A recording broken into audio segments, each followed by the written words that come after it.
చక్రవర్తి గారు? I want both of you to respond on this. ముందు చక్రవర్తి గారు.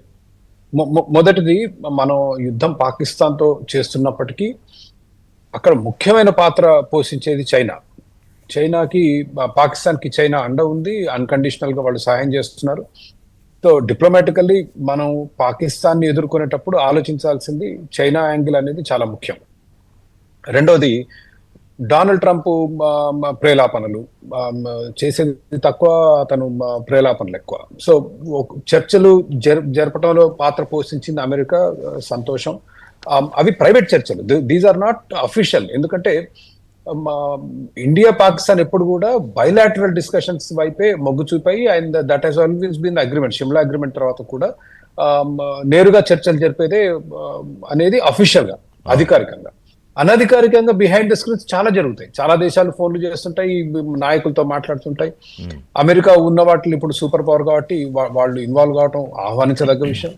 కానీ అదెక్కడ కూడా మాట్లాడగానే తెల్లారే ట్వీట్లు కొట్టి ఏమంటే క్రెడిట్ తీసుకునే ప్రయత్నం ట్వీట్ పెట్టి క్రెడిట్ తీసుకున్నా కూడా పర్వాలేదు చక్రవర్తి గారు.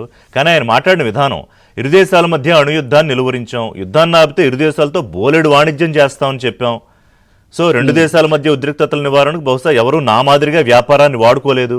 ఇది ఆయన మాట్లాడే మాటలు.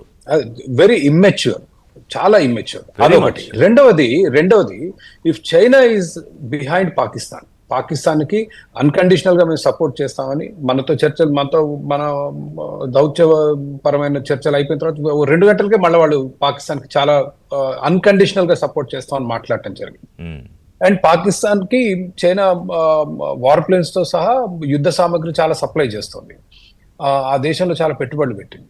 కాబట్టి ఓపెన్ గా ఒప్పుకోవడానికి ధైర్యం లేదు కదా. నిన్న మళ్ళీ వాళ్ళు ఖండిస్తూ స్టేట్మెంట్ ఇచ్చింది ఏంటంటే, మేము ఎటువంటి యుద్ధ సామాగ్రి వాళ్ళకి ఇవ్వట్లేదు, తప్పుడు ప్రచారం చేస్తున్నారు మా మీద అని. కానీ అంతర్జాతీయ పత్రికలు, మీడియాల్లో చాలా స్పష్టంగా వస్తున్న వార్తలు ఏంటంటే, ఆర్టికల్స్, గత 40-50 ఏళ్లుగా చైనా యుద్ధం చేయలేదు, ఈ మధ్య డెవలప్ చేసిన టెక్నాలజీని అంతా కూడా ఈ యుద్ధంలో టెస్ట్ చేస్తోంది పాకిస్తాన్కి ఇచ్చి అని. అవునండి. సో ఇది నా వ్యక్తిగత అభిప్రాయం, దీనికి ఆధారాలు చూపలేదు. కానీ అమెరికా మధ్యలో చేరి నేను నిర్ణయిస్తున్నాను, వీళ్ళెవరు యుద్ధం, నేను చర్చలు జరుపుతున్నానంటే ఆబ్వియస్లీ ఇట్ విల్ అఫెండ్ చైనాకి, it will be a problem.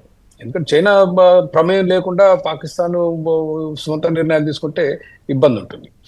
So I'm saying, Trump మరి సహాయం చేస్తున్నాడా, నష్టం చేస్తున్నాడా in the end I do not know. So మీరు అన్నది ఏంటంటే, సీజ్ ఫైర్ ఒప్పందం జరిగిన తర్వాత, ఇది అన్అఫీషియల్ గా, అనధికారిక ఒప్పందం అమెరికా ప్రమేయంతో జరిగిన తర్వాత, if there are still violations, it could be. అంటే కాదు కదా, ఈవెన్ మిస్త్రీ వచ్చారు, బయటకు వచ్చి ఆయన మీడియాతో మాట్లాడి క్లుప్తంగా చెప్పారు, యాజ్ ఆఫ్ నౌ ఒక అండర్స్టాండింగ్ సీజ్ ఫైర్ కోసం అని చెప్పి. ఆ తర్వాత వెంటనే మళ్ళీ జరిగాయి కదా దాడులు అంటున్నా. అదే నన్ను కారణం, కొందరు అన్నది ఏంటంటే, పాకిస్తాన్ లో ప్రభుత్వానికి మిలిటరీకి మధ్య దే ఆర్ నాట్ కోఆర్డినేటెడ్, అనుసంధానం లేక కొంత ఇది జరుగుతుంది అనేది ఒక వాదన. నేను పాకిస్తాన్ లో సివిలియన్ గవర్నమెంట్ కి అసలు ఎటువంటి శక్తి ఉందని నేను నమ్మను. ఇది పాకిస్తాన్ ప్రధానమంత్రి కానీ ఇతరులు కానీ. పాకిస్తాన్ లో military makes all the decisions. నేను చెప్పేది ఏంటంటే, it could be because they are trying to please China. It could after that 30 hours నిన్న ప్రధానమంత్రి మాట్లాడాక మళ్ళీ మనం ఇప్పుడు విజువల్స్ చూస్తున్నాం కదా, సాంబా సెక్టర్ లో పాక్ డ్రోన్స్, అవి ఎందుకు వచ్చాయి? అవును, ప్రధానమంత్రి గారు మీరు ప్రసంగం వింటే, మేము పాకిస్తాన్ ముప్పు తిప్పలు పెట్టాం, పాకిస్తాన్ లో దాడులు చేసాం, పాకిస్తాన్ని మట్టి కరిపించాం, పాకిస్తాన్ ఇది చేసాం, అది చేసాం.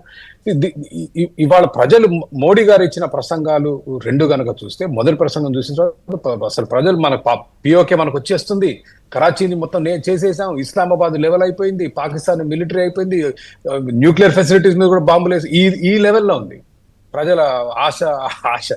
So the moment they said ceasefire kanagane, everybody was disappointed.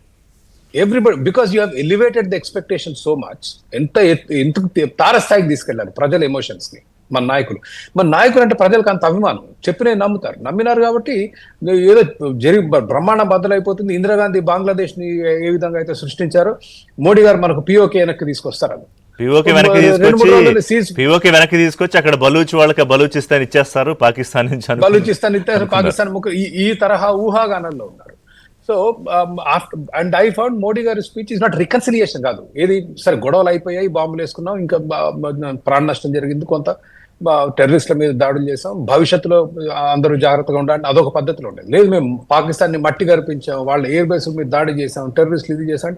So there has to be some reaction from Pakistan side, but it was a very strong reaction ఏం కాదు అది. స్ట్రాంగ్ రియాక్షన్ కాదులేండి. స్ట్రాంగ్ అయితే మళ్ళీ నేను రాత్రి నుంచి మన వైపు నుంచి కూడా వెళ్ళేది. ఎగ్జాక్ట్లీ ఒక చిన్న బ్రేక్ నేను అనుకుంది ఏంటంటే మోడీ గారి